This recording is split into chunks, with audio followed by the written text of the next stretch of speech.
Komika dan pemain film Arie Kriting melayangkan kritikan ke pemerintah.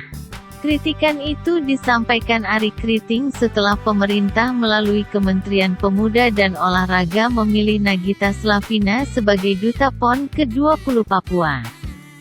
Protes Arie Kriting tersebut hanyalah suara dan masukan dari teman-temannya di Papua. Arie Kriting sama sekali tidak menaruh benci atau tidak senang pada istri Raffi Ahmad itu. Menurut Arie Kriting, artis Papua tidak kalah cantik dan banyak yang bisa dijadikan sebagai Duta PON ke-20.